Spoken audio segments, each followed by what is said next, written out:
Hello, welcome to RHS Quick Tech, brought to you by Robertson Heating Supply. My name is James. Let's get started.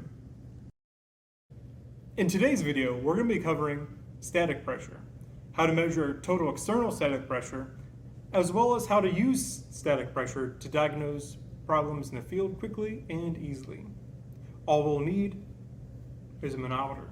In this case, I'm going to be using a dual port manometer, but a single port will work.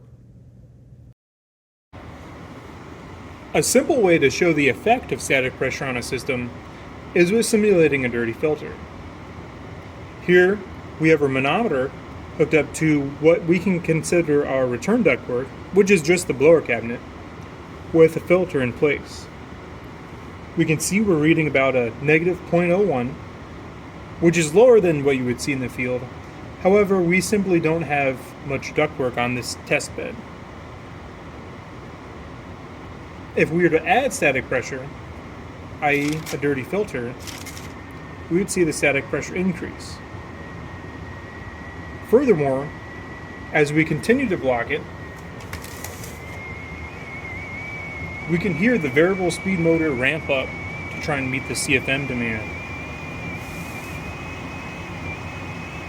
And we can see our static pressure climbing.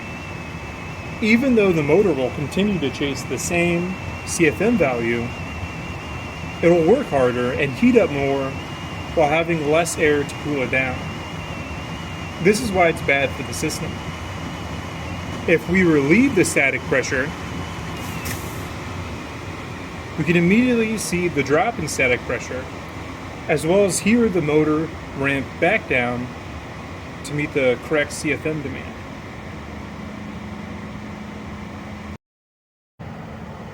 To measure the total external static pressure of a system, it's very simple. First, we want to put our negative probe down here into what we consider at least the return air ductwork. And then we'll want to put our positive probe here in between the heat exchanger and the coil.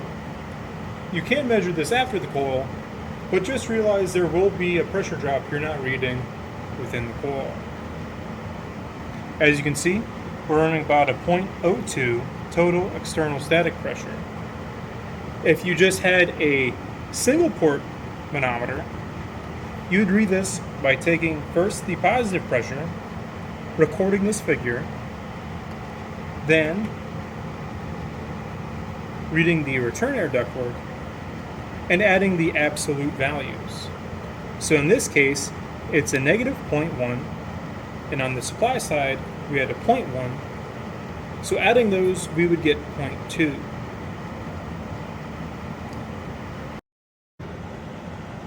Here, we'll be using our manometer to quickly assess whether or not a coil is restricted at all.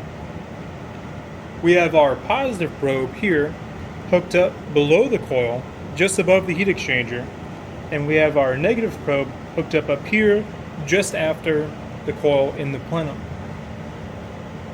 As you can see, we're reading a positive pressure drop, which means that there is a restriction here, but it's a very low one. If this were clogged or dirty, we would be reading a much higher than normal pressure drop.